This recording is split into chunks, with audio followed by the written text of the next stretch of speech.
I offer these every week along with a guided meditation. Just click the subscribe link below to be notified through YouTube when I post the latest recording. Or if you'd like to join us live, which would be great, just go into the description section below and follow the link along to be able to sign up for free.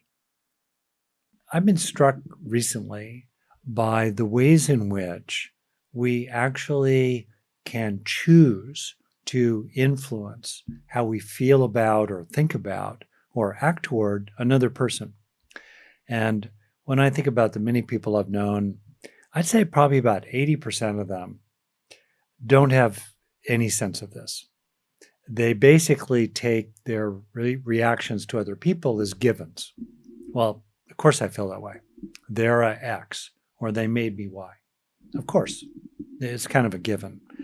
But maybe I'm privileged to live in a fairly awake part of the world, California, Northern California, but I don't know.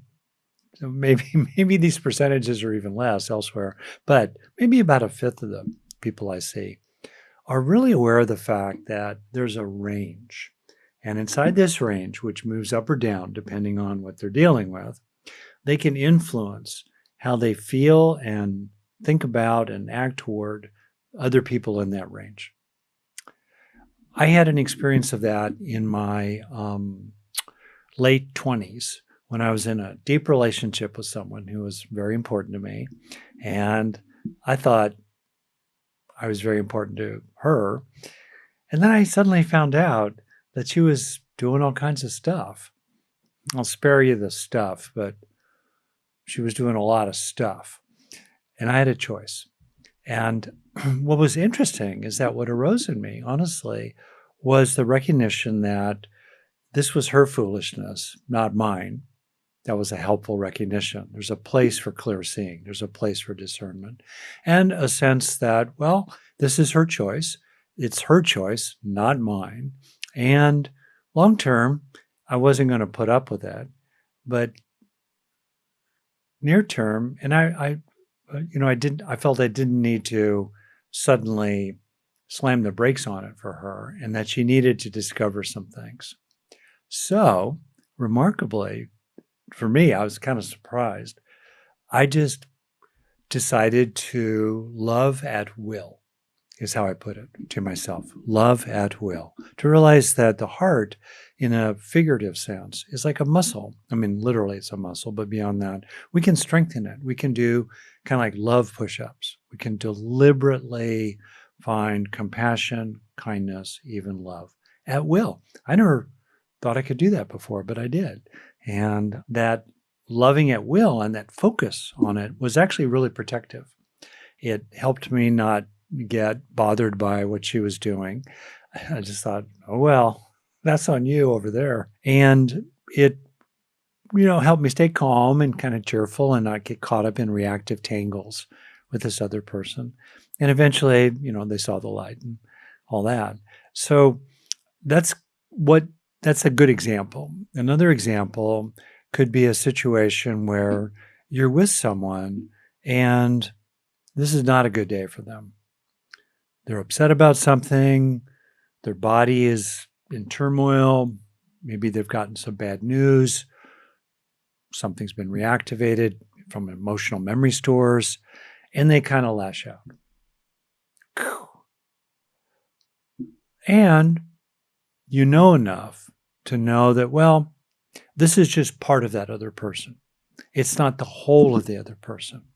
And I'm not going to get captured by this one tile in the overall mosaic of hundreds of tiles of who this person is and has been with me in our history.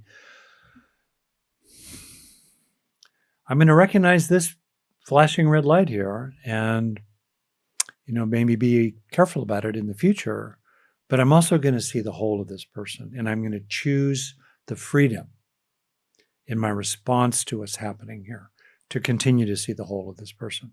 That too is a choice where we influence ourselves in how we regard others. And just knowing that we have that choice is profoundly useful.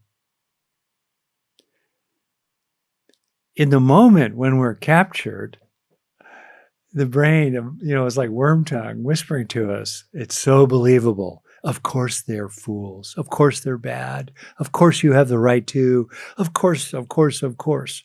And we get really gripped by it. And there's that moment, though, there, that choice point right there, fork in the road, where as soon as you recognize, oh, this is what's happening, I'm getting contracted, pressured, reactive, fixated on that one red tile, then you have the opportunity to go wide, to pull out, to pull up, take the bigger view, and choose a higher happiness for yourself, whatever that might be for you. Knowing that you have that power, knowing that you have that agency, that freedom, is extremely helpful. And because you know you have that power, that freedom inside your own mind, especially if you get a little breathing room from immediate reactivity, a few minutes have passed, a few breaths have passed, maybe a few days have passed. Knowing that you have that freedom, that space, as Viktor Frankl put it, between stimulus and response with regard to other people, well, then it's your responsibility to use it. I'll give you a practical example from recent research on the brain in relationships. And then I'll go out to some really quite powerful teachings of the Buddha, two of the most memorable teachings of his because of the very dramatic metaphors that have come down to us over the centuries. So recently, there's been study of the fact that in relationships, so you might think about a relationship that's going really well. There's a lot of friendliness. You like them, they like you. They think you're great, you think they're great. It's super. Then think about a relationship that's maybe more fractious, more contentious, more conflicted, more argumentative, more disappointing. Maybe, okay. And then try to be aware of the background relationship mood in you as you enter into the next interaction or the next communication from them lands. What does it land on? Does it land on a background relationship mood that's positive toward that person? So that even some foibles, some misunderstandings land on a deep reservoir, kind of like a multi-layer trampoline, that can receive some crud, but is really positive toward that other person? Or on the other hand, does what happened land on a relationship mood of exasperation or anxiety or grievance or even contempt? And that priming of the relationship mood really shapes our reactions to similar events. The same thing has happened. XYZ has happened. But if it lands on a positive relationship mood, it doesn't affect us very much. But if some crummy XYZ comes over the net, lands on a negative relationship mood, wow, maybe some fireworks. So it behooves us to pay attention to the relationship mood we're accumulating with another person. What are the deposits we're making in the relationship mood bank? And I'm not talking about denying or minimizing negative behavior coming towards you. We have to see it, we have to discern it, we need to respond to it. Often we need to really assert around it. And when we assert around it, and hopefully there's some kind of repair, that puts a positive deposit into the relationship mood bank. On the other hand, if we get caught up in ruminating and resenting and grievance, well, we're going to be making negative deposits in the relationship mood bank that get lodged literally in affective, somatic memory systems in the living body that tilt us negatively in terms of our expectations, our interpretations, and our responses to that person in the future. On the other hand, if in the range of what's authentically available to you, you go toward the high end of that range, in your interactions with people, and you deliberately focus on the maximum authentically positive possibilities with that person to deposit in emotional memory banks, well, you'll be gradually building that up. For example, like I said, if you could be aware that, okay, this person was captured by some reactivity, that's a flashing red light. And meanwhile, though, there's all this other stuff that's true about them, including the ways that they've probably had to pay a price in their relationships with other people who fixated on that one flashing red tile because it's something of their habit to go there.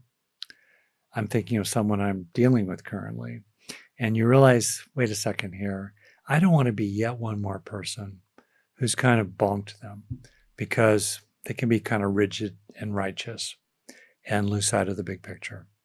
Nope, I'm going to choose a greater happiness for myself and for them by seeing the whole of who this person is and their many other good qualities.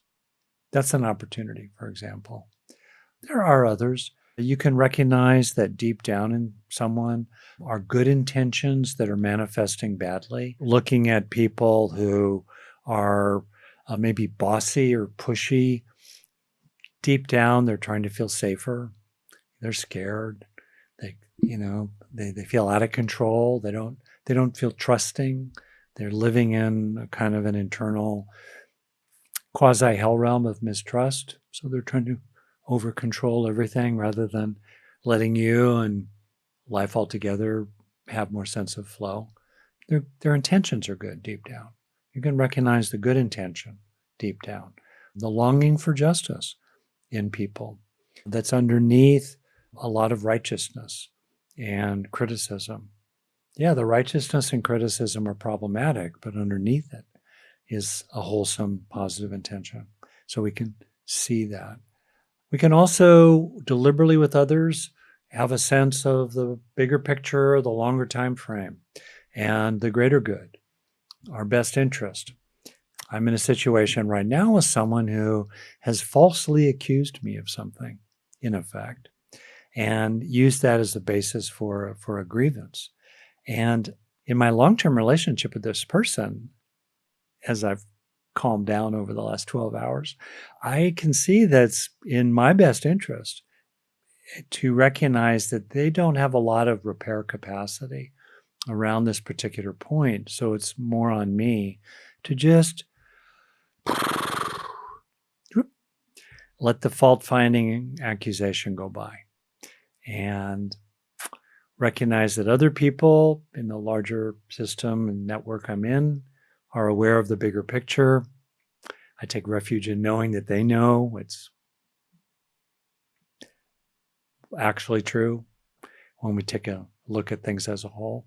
And you can just remind yourself that over the longer term, the weeks and months and years ahead, and frankly, in life altogether, you kind of think to yourself, I'm too old for this stuff, or use another word if you like, however old you are. I just don't need to take on board the hassle here. I'm just going to let this one go by. Right? That's another way to help yourself in whatever is your authentic range in terms of, again, making deposits in your memory bank. You got it so far? You got the basic idea? Number one, we have tremendous influence over how we view others, the interpretations we place on their behavior. There's a fundamental notion in psychology, social psychology, of attribution theory. What do we attribute to others? What are the intentions or states of mind or motives or moral character we attribute to others? Those are active constructions. Those are choices. Maybe they're choices made only semi-consciously, but those are choices, how we attribute motivations and qualities of being and attitudes toward us in other people. Did they do it on purpose or not? We have a lot of control over that, among other aspects. So point one, we have a lot of influence over how we gradually over time can come to see and feel about and act toward other people. Second, as we consider that influence, we can be making deposits in our relationship mood bank that will then, in the future, prime us one way or another. They'll tilt us or bias us one way or another when we interact with that other person. And those deposits are registered emotionally and somatically, sensorially in our bodies in particular. And you can be doing that deliberately over time. Okay. And then third now, I want to draw upon 3 suttas from the Buddhist tradition as kind of teachings here that are offered to us in the context in which the Buddha was giving these talks and having these relationships. And the teachings that were oral were summarized and synthesized and digested and passed on orally for literally hundreds of years before a surviving written record appeared. So there's a sort of datedness and a culture. It's a patriarchal culture. The language is quite gendered, and it's in the framework of the Buddhist relationship with monastics. But certainly we can generalize, I think, from these teachings. So I'm going to deliberately extract and synthesize and summarize some key points and slow it down, and then we can kind of breathe around it and talk about it. So this is from Majjhima Nikaya 48. This is a collection of oral teachings, like I said. Nikaya just means a collection, and then it has to do with the type of collection, like are the shorter length, the middle length, the longer length, or this or that. So there are different translations of these suttas, and personally I think it's really cool to share with you the root teachings of the Buddha. This is our best guess at what he actually said and thought. And while if you read through these, the language is kind of old-fashioned and you have to kind of get back into it. But basically, these suttas are a window into the livingness of this great teacher and others that he taught with and lived with, many of whom became great teachers themselves. And for me, it's very dramatic, actually, and very beautiful to have a sense of living in the middle of this. And let's remember that these are teachings not framed theistically. The Buddha is not claiming to be a prophet with the words of God coming through.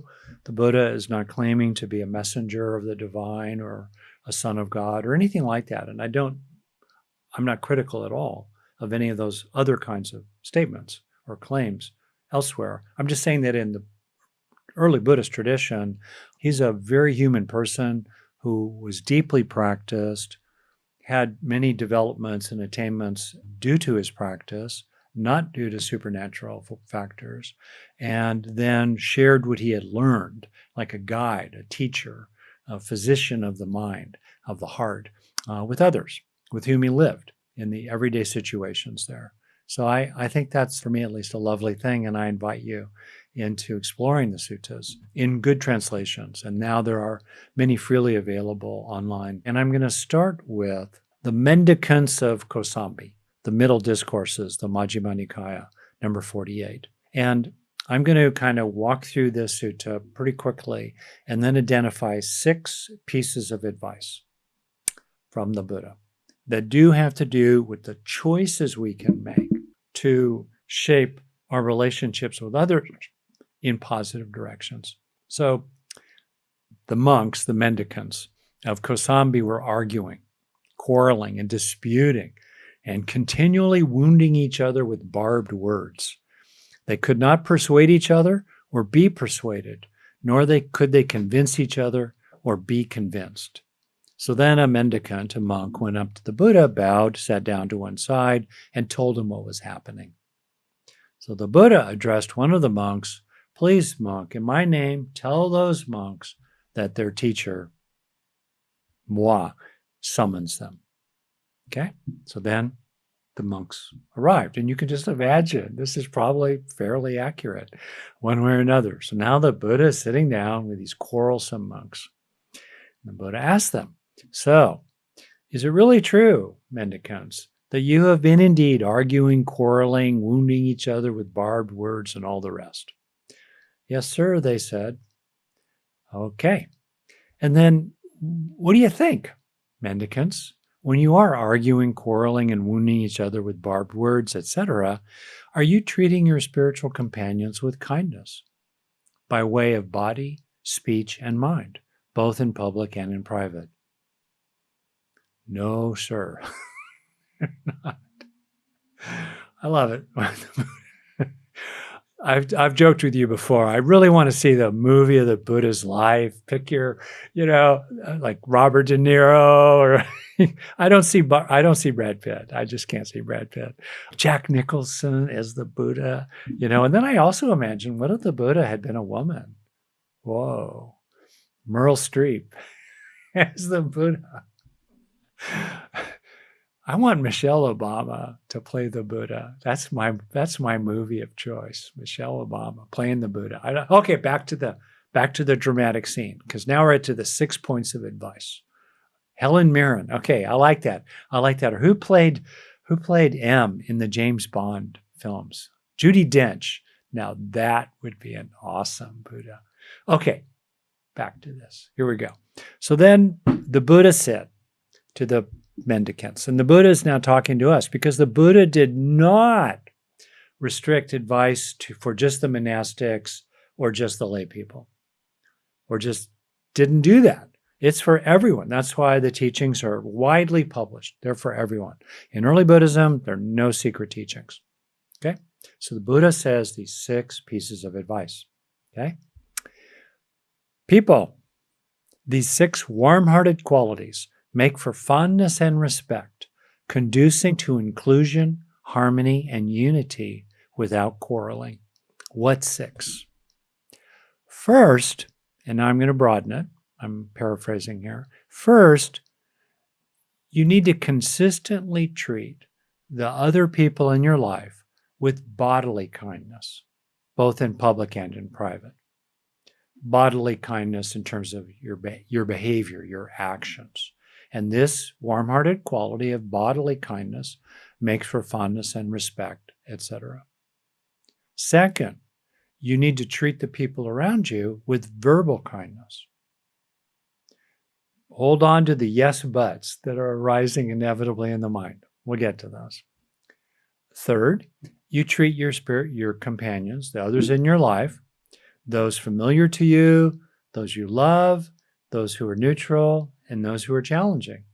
You treat them with mental kindness. You wish for their happiness.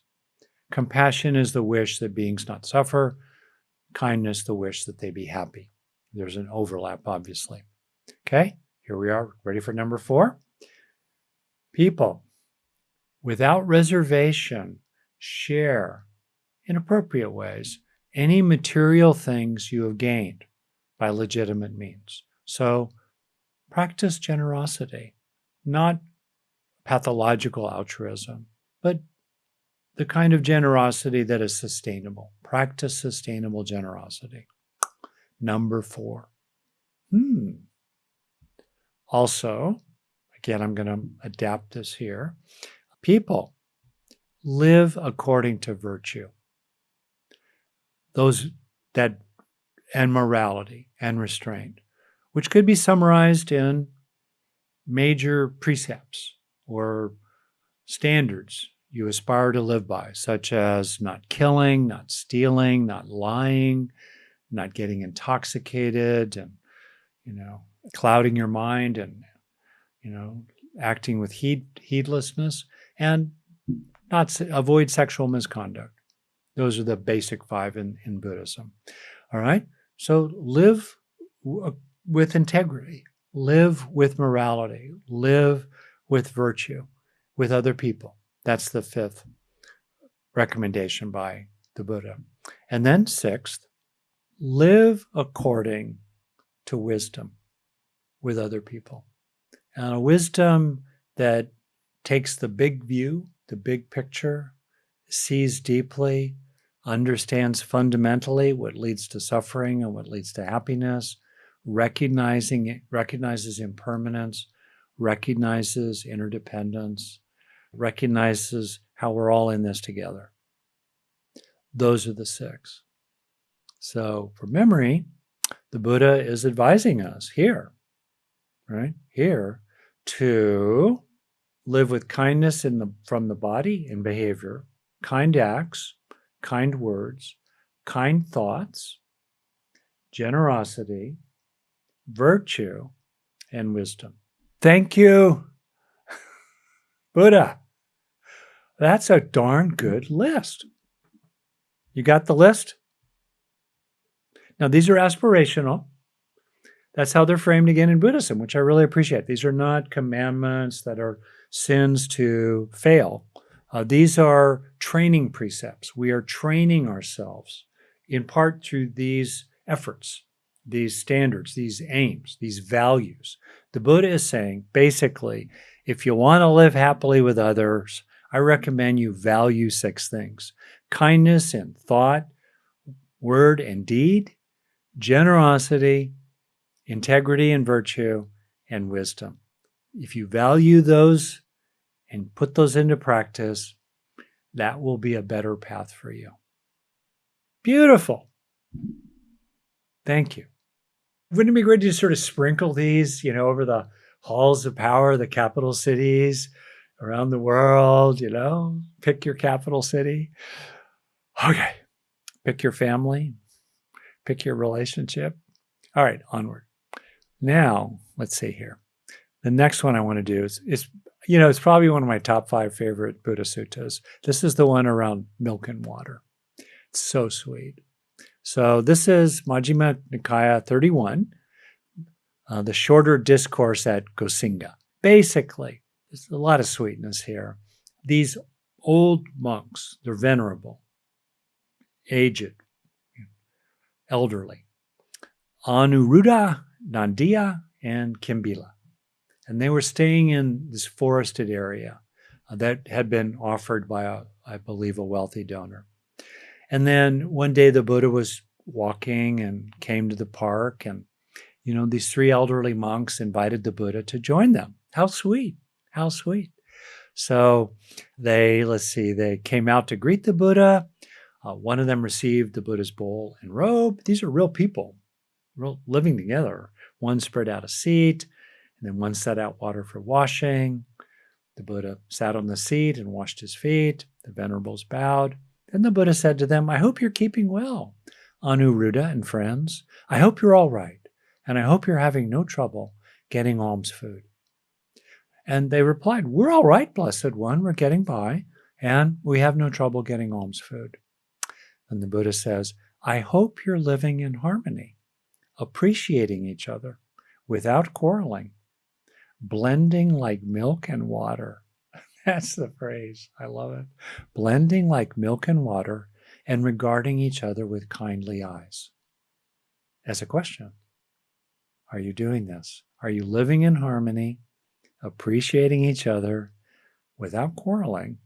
And are you blending like milk and water, including your mind streams, and regarding each other with kindly eyes? Wow.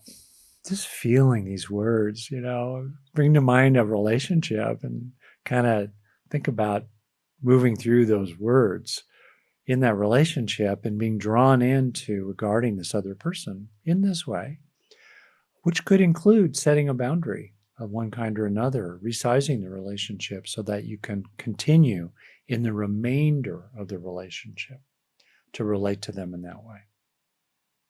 Okay? So then they say, indeed, sir, we do live in harmony like this. And he asks, but how do you do it? How do you live this way? And then they say things like, in this case, sir, one of them responds, I think I'm fortunate, so very fortunate, to live together with friends like these. I consistently treat them with kindness by way of body, speech, and mind. We've heard that before, right?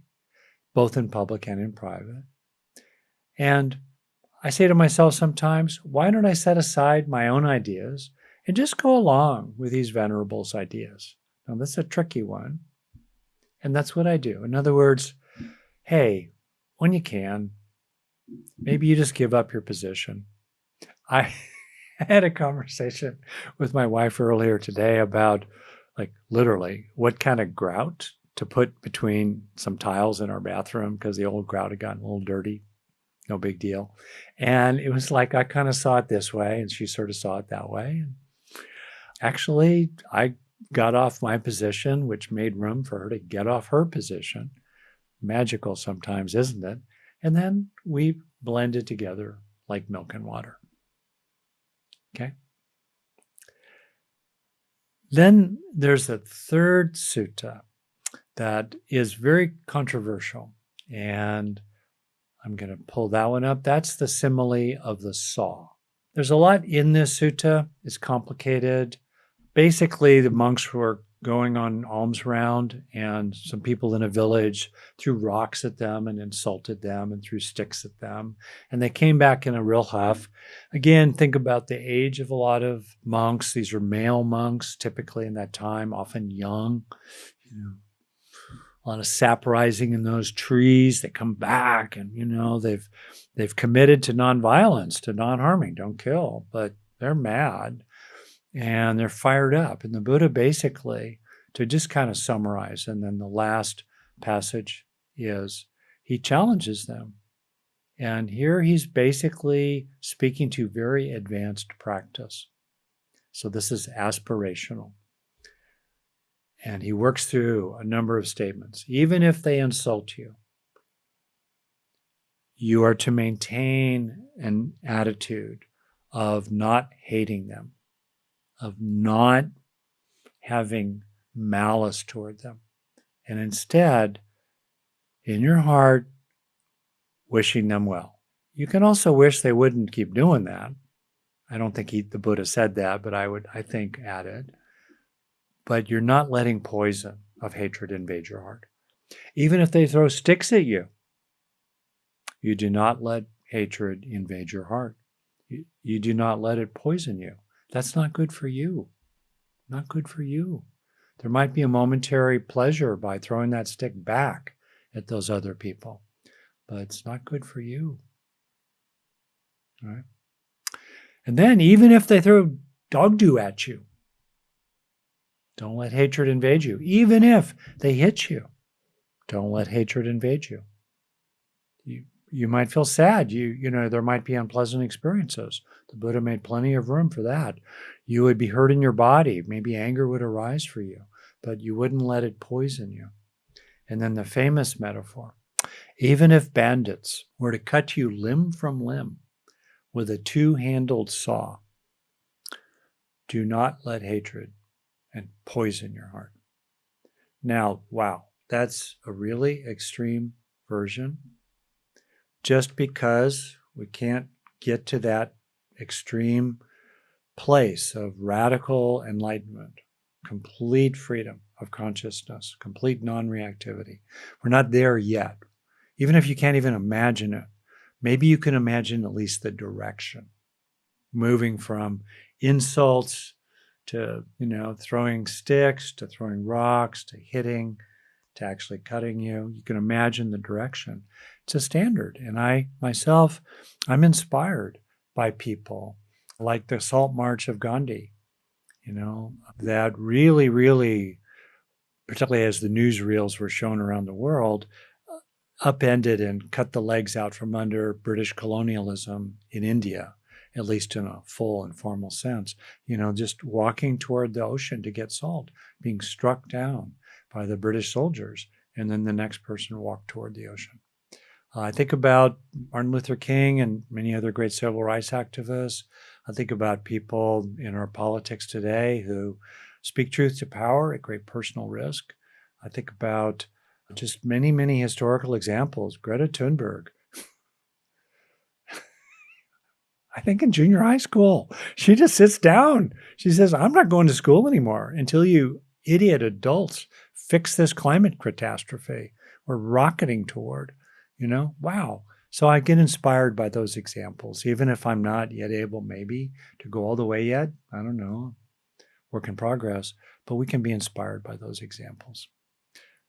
Okay, so you see these three great teachings, very practical, from the Buddha. These 6 points of key advice that we can use inside our mind. Notice that all of this is deliberate practice. the Buddha is talking about. Talking about deliberately practicing kindness in thought, word, and deed, etc. He's talking about deliberately, when you can, getting off your position, and if the other person's coming at you with milk and you're like a stone, if you can, soften and be like water. I have a little saying to myself, and I say it sometimes to my wife: mind like water, mind like air. When you can. That's a deliberate choice. And these deliberate choices make deposits in the emotional memory banks, right, of relationship mood. Similarly, we can recognize that even when others are mistreating us, even when they're being astonishing in your country or in your family across the dining room table, even if they're, I grew up in a fault finding home, so I'm very prickly about false accusations. I think I'm really pretty good at taking on board when legitimate. I decide what's legitimate, but legitimate really criticism. But I get worked up when people basely accuse me of things. Well, I have to work with that. To work with that, and even when that's the case, right?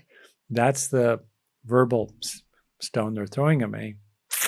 I don't want to let enmity and grudges and grievances invade my heart for all kinds of reasons, including love for other beings and love for myself and self-interest. These are deliberate choices that you can make in your own life for your own sake and that of others as you go toward the high end of the range in the opportunities life gives us to make positive deposits in the emotional mood bank with other people. So, what do you think? What do you make of all this? Can you find practical wisdom here? And I think it's really important to not get sucked into edge case, yes, but at the extreme. Like, well, how could you possibly be like milk and water with so and so? You can't do that. I'm not saying that we should be like milk and water when, certain things are happening.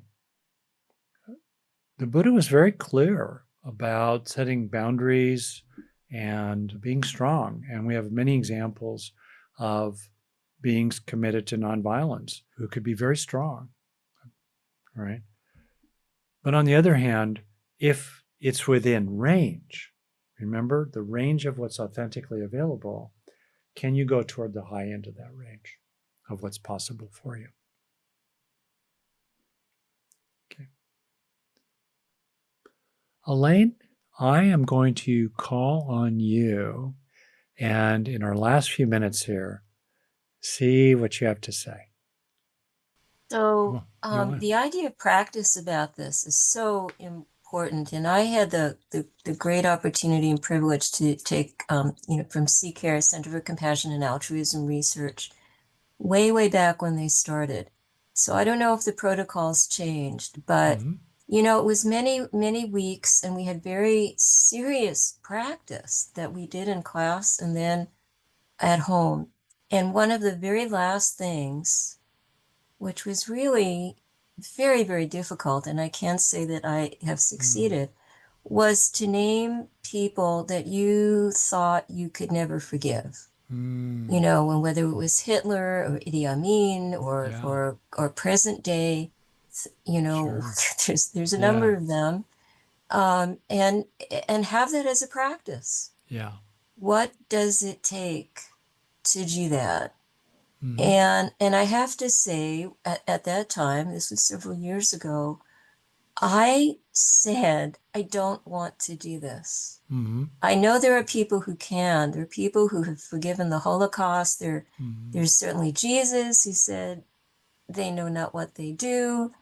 There's stories in Buddhism of what is his name? Angulimala, who murdered many people. And the Buddha could see that at heart this was a good person. But that was the Buddha. Okay. So what are you getting at? Yeah, So what I'm getting at is the idea of practice is really, that's right. really, really important. Like consistent Yeah, practice, and have that as a motivation and as a that's goal, that beautiful. I want to get to the point where, Beautiful. I could see, in the Jewish religion, it's Hmm. this idea of everybody is created in God's image, or if, I Sure. mean, I have to take that God.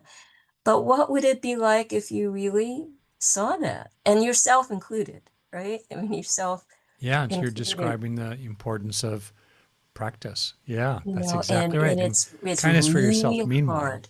Yeah, Yeah, really hard. You yeah. really have to practice. I'm so glad you brought that up. And yeah, I mean, you're totally right. We're a work in process. You could say the Buddha Dharma is about practice. It's about the opportunity and the beautiful possibility of gradual awakening. There's a line: gradual cultivation, sudden awakening, gradual cultivation. And so I really appreciate what you're saying. I'll just finish here in response to a question that someone asked me privately. So I'll just say it like this. And I'll relate this to what you brought up there, Elaine, as well. So this person writes, I have a sibling whom I love and care about, but is continually undependable and breaks trust. How do I make more positive deposits in my mood bank with her while also keeping my heart and self safe? Speaking for many, many people with such an example. So I'll just offer some suggestions for myself, and you can see if they land for you. So one, secure a base of operations. In other words, find a secure base inside yourself, stabilize that. That's crucial, where you have a sense of boundaries, equanimity, so that you recognize they're over there. You're creating enough space between you and them that they're not flooding you with what they're doing. You're protecting your interests. You're not loaning them any more money. You're not letting them sleep on your couch any longer. Whatever it is, you're establishing appropriate boundaries, and you're seeing them clearly. I see you. They're very, very foundational. So you have that. That really is very helpful. A second thing, and you can do that, right? That's for you to do. And then that creates an opportunity in the emotional memory bank so that when you're with your sibling, your sister, from what you say, you can maintain the sense of intactness over here. That is a deposit in your mood bank, because then next time you're not afraid of her, because you know you won't let her get to you. That's a deposit in the positive mood bank. Second, this goes to what Elaine was getting at as well. We can gradually develop a kind of omnidirectional goodwill radiator in us that spreads in all directions, a lovingness rippling outward from us, a basic kindness, a basic good-heartedness, that it becomes kind of a field that is unconditional through which others move, so that your field of unconditional, omnidirectional good-heartedness, good intention, innate goodness flowing out into the world doesn't depend on others. They move through it. And this means that if you have a sibling that is being undependable and problematic, you can still keep making deposits in your emotional mood bank while recognizing that while you're with them, this omnidirectional, unconditional goodness is still your resting place. And when you're in that resting place, you appropriately often may not trust them because they're not trustworthy. They're not worthy of trust. Don't give trust to those who are not worthy of it. Don't become dependent on unreliable people. Don't rely on unreliable people to the extent you can. So it's really interesting to be with people that are moving through your lovingness field. Let's say you love and you care about, while at the same time not trusting them, not relying on them in any way, not expecting any good thing from you. If you give to them, not expecting a return, not trusting that they will return your X, Y, or Z. That's a really interesting place to be in, And it's not hateful. I mean, because you're rested in your your your boundary. You're resting in your groundedness here with this omnidirectional goodwill that feeds you as it flows through you. And then they just do what they do. And you could feel sorrowful about them. You know, you may, if you like, I'll just finish with this. There's a Jataka tale that I quoted in Buddha's Brain, in which the Buddha was incarnated in an earlier life as a gorilla when gorillas could talk and were smart like humans are and so forth. And this man mistreated the gorilla Buddha. And the gorilla Buddha just looked at him and said, "Poor man, now you will not be happy." In other words, we can look at people who are doing all kinds of bad stuff. And we can look at them not with contempt, but with clarity and pity and go, well, you're creating a lot of unhappiness for yourself one way or another.